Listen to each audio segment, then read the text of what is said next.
Hello how दोस्तों, आप सबका स्वागत है मेरी एक और नई वीडियो के अंदर। ये वीडियो भाई प्रशांत धवन का है, स्टडी आईएएस का है, जिस पे कि भाई नॉर्थ कोरिया साउथ कोरिया को धमकी दे रहा है कि हम तुम्हारे ऊपर अटैक करेंगे।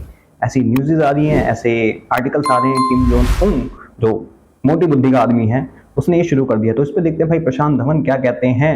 चलते हैं, देखते हैं, वीडियो शुरू करते हैं बिना किसी देरी के। इस वीडियो का लिंक आपको डिस्क्रिप्शन में मिल जाएगा। साथ के साथ वीडियो को लाइक करें, चैनल को सब्सक्राइब जरूर कर लें, बेल आइकन दबाना ना भूलें ऐसे और वीडियो के लिए, मेरे ओपिनियन के लिए।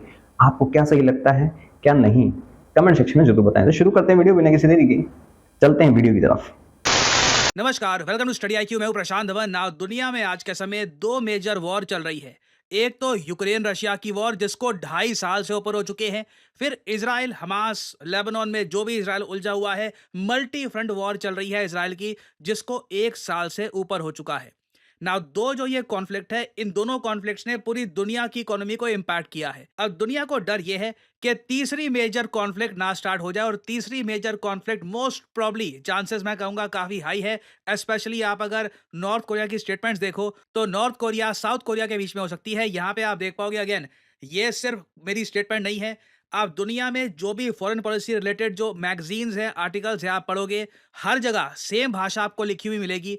जो रिस्क है एक और कोरियन वॉर का, ये इस वक्त अपने हाईएस्ट स्टेज पर पहुंच चुका है। इसके पीछे देखिए एक बड़ा रीजन ये भी है कि किम जोंग उन जो डिक्टेटर है नॉर्थ कोरिया के, इन्होंने खुद ओपनली थ्रेटन किया है साउथ कोरिया को with nuclear weapons. Open warning दी है कि we will use nuclear weapons against South Korea. और उसके अलावा आप अगर देखो तो नॉर्थ कोरिया में दो लोग हैं जो सबसे पावरफुल आप कह सकते हैं। एक तो Kim Jong Un, he is the most powerful, सारी अथॉरिटी उनके पास है।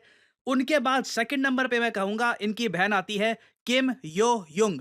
नाउ किम यो युंग ने रिसेंटली एक वार्निंग दी है साउथ कोरिया को कि अगर तुमने ड्रोन्स भेजना बंद नहीं किया नॉर्थ कोरिया की कैपिटल पे। जी हाँ, देखो ये एक बहुत ज्यादा अजीब सिनेरियो है जिसका सोल्यूशन आप निकाल नहीं पाओगे, कोई भी निकाल नहीं पाएगा। क्योंकि नॉर्थ कोरिया यहां पर यह कह रहा है कि साउथ कोरिया की तरफ से ना लगातार ड्रोन्स भेजे जा रहे हैं नॉर्थ कोरिया की कैपिटल में।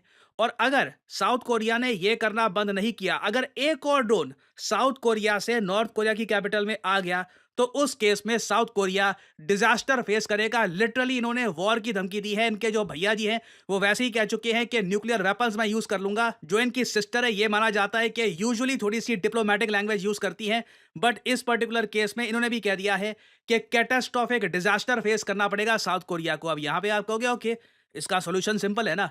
अगर साउथ कोरिया ऐसे ड्रोन्स बार बार नॉर्थ कोरिया की राजधानी प्योंगयांग में भेज रहा है तो बंद कर दे। साउथ कोरिया ठीक है, कुछ समय के लिए ये नहीं करेगा, जो नॉर्थ कोरिया की सरकार है ये भी ठंडी हो जाएगी। देखो प्रॉब्लम यहाँ पर यही है, साउथ कोरिया से जब पूछा गया कि आप ये कर रहे हैं कि आप ड्रोन्स भेज रहे हैं नॉर्थ कोरिया में, साउथ कोरिया का जवाब था हमने एक भी ड्रोन नहीं भेजा। नॉर्थ कोरिया अपने आप एक कहानी बना रहा है दुनिया के सामने प्रेजेंट करने के लिए कि एज इफ इनको प्रोवोक किया जा रहा है, और फिर उसी कहानी के बेसिस पे कोई बड़ी बात नहीं है ये कोई बड़ा मिलिट्री एक्शन भी ले ले। तो यहाँ पर साउथ कोरिया का कहना यह है कि नॉर्थ कोरिया ये सब कहानियां खुद बना रहा है और खुद एक वजह क्रिएट कर रहा है कि क्यों इनको एक स्ट्राइक करना पड़ा साउथ कोरिया पर। और अगर यहाँ पे आप ये सोच रहे हैं कि नॉर्थ कोरिया साउथ कोरिया तो हर 6-7 महीने में एक बार करते ही है, इनका ये रूटीन है, नहीं, दिस टाइम इज स्पेशल। ये जो आज के समय हो रहा है, मैं आपको बता दूं, सरप्राइज मत होइएगा आने वाले 1 हफ्ते या 2-3 हफ्ते में नॉर्थ कोरिया या साउथ कोरिया के बीच में कुछ न्यूज आई कि कुछ कॉन्फ्लिक्ट हुई है। चाहे कितनी भी स्मॉल स्केल या कितनी भी साइज के बारे में हम कुछ कह नहीं सकते कि उनके प्लान्स कितने बड़े होंगे, कितना अटैक करेंगे, मगर नॉर्थ कोरिया और साउथ कोरिया दोनों इस वक्त बहुत ज्यादा टेंस्ड माहौल में है। साउथ कोरिया की जो राजधानी है सोल, वहां से भी ये मैसेज आया कि North Korea will see the end of regime if it harms our people. अगर एक भी साउथ कोरियन नागरिक को नॉर्थ कोरिया ने हिट किया तो पूरी नॉर्थ कोरियन रिजीम, मतलब किम जोंग उनकी सरकार की ये बात कर रहे हैं, उसको ये खत्म कर देंगे। और इसके रिस्पॉन्स में मैंने एक बात नोट करी है, आधे घंटे पहले ये रिपोर्ट सोशल मीडिया पे वायरल हो गई है कि नॉर्थ कोरिया ने अपनी आर्टिलरी यूनिट्स को ऑर्डर कर दिया है कि साउथ कोरिया के साथ जो बॉर्डर है वहां पर फुल रेडीनेस के साथ तैयार हो जाओ। जैसे ही प्योंगयांग नॉर्थ कोरिया की कैपिटल से ऑर्डर आते हैं फायर, तो फायरिंग करना स्टार्ट कर देना। यह बात एक बहुत ही फेमस कोरियन न्यूज एजेंसी ने खुद रिपोर्ट करी है।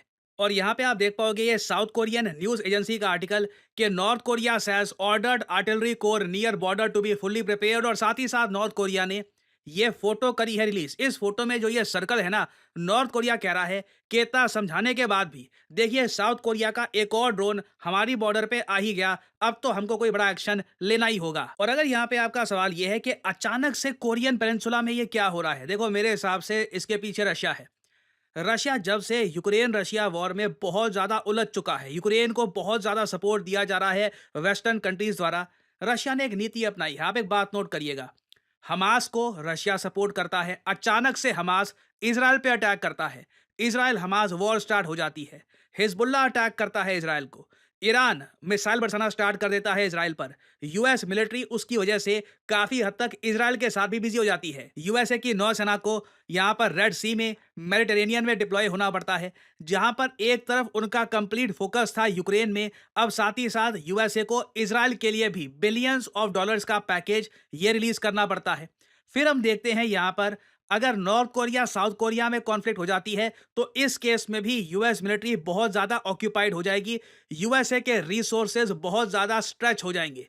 तो रशिया बेसिकली, मैं सरप्राइज नहीं होऊंगा, लिटरली रशिया और नॉर्थ कोरिया की सरकारों के बीच में ये अंडरस्टैंडिंग हो कि अब सही समय आ चुका है, यूएस बहुत ज्यादा बिजी है, यूएस इस वक्त साउथ कोरिया के लिए बिलियंस ऑफ डॉलर्स या फिर कुछ मैसिव हेल्प अनाउंस नहीं कर पाएगा। तो सरप्राइज मत होइएगा। नाउ अगेन, मैं यहां पर कुछ ये नहीं कह रहा north Korea nuclear weapon use कर देगा, मगर डेफिनेटली कोरियन पेनिनसुला में स्मॉल स्केल मिलिट्री कॉन्फ्लिक्ट होने वाली है। वो कितनी बड़ी होगी, कितनी इंटेंस होगी, देखना होगा, बट आने वाले समय में आप देखोगे कोरियन पेनिनसुला न्यूज में रहने वाला है। कुछ अपडेट्स आती हैं, ऑब्वियसली मैं आपके लिए अपडेटेड वीडियो बाद में ले आऊंगा। तो भाई वीडियो खत्म, लेकिन जो मुझे लगता है कि इसमें रशिया इन्वॉल्व नहीं है। रशिया कभी हिजबुल्ला, हमास या हूतीस को सपोर्ट नहीं करता, वो सिर्फ सपोर्ट करता है इजराइल को, सॉरी ईरान को। और ईरान को प्रवोक करने वाला कौन था? Mainly China. ये तो सबको पता है, पता लग गया बाद में कि मैंने पहले ही बोला था चाइना ने प्रवोक कर रखा है। रशिया सिर्फ वहां पे अपने हथियार देता है, अपने आर्म्स एंड एमिशन देता है, लेकिन पैसा सारा चाइना से आता है, प्रवोक चाइना करता है। कहीं ना कहीं नॉर्थ कोरिया को भी चाइना ने प्रवोक करा है। सबसे बड़ा रीजन मैं बता देता हूं, क्योंकि इस टाइम दो जगह पे यूएस फंसा हुआ है, ठीक है। तीसरी जगह पे और फंस जाएगा नॉर्थ कोरिया साउथ कोरिया की वॉर में। अगर फंस जाता है तो ये ताइवान पे अटैक कर सकता है, ताइवान को ये ले सकता है, सबसे अच्छा मौका ये है। और ये चाइना चाहता है। रशिया सिर्फ करता है ईरान को सपोर्ट, ना कि हिजबुल्ला, हमास एंड हुतीस को। वो बस खाली अपने हथियार प्रोवाइड करवाता है और कुछ नहीं, क्योंकि उसको भी कहीं ना कहीं पता है ये उसके लिए कभी ना कभी ये साले पीठ में छुरा घोंपने वाले हैं, कभी ना कभी उसके पीठ में छुरा घोंपेंगे। और ये रियलिटी है। जहां तक मुझे लगता है वो चाइना है ये जो सब करवा रहा है, मेनली चाइना कर रहा है, क्योंकि चाइना की कोई स्टेटमेंट, कोई कुछ नहीं आता। चाइना चुपचाप हर चीज करता है ताकि उसका कहीं नाम ना आए, कहीं वो कुछ करे ना। अब वो देख लेना, अगर ये वॉर स्टार्ट होती है नॉर्थ कोरिया साउथ कोरिया की, तो कहीं ना कहीं चाइना ताइवान पे अटैक करने की कोशिश करेगा, कर सकता है। आई एम 100% श्योर कि ये सब, कि उसको ये लग रहा है कि एक वॉर फ्रंट पे वॉर पे आ जाएगा यूएस, यहाँ छिड़ जाएगा, जापानीज टेंशन में आ जाएंगे वहां पे, और ये यहाँ से ताइवान हथियार लेगा। बाकी आप सबको क्या लगता है कमेंट सेक्शन में जरूर बताएं। मैं चलता हूँ, मिलता हूँ आप सबको किसी और वीडियो में, तब तक के लिए जय हिंद, जय भारत।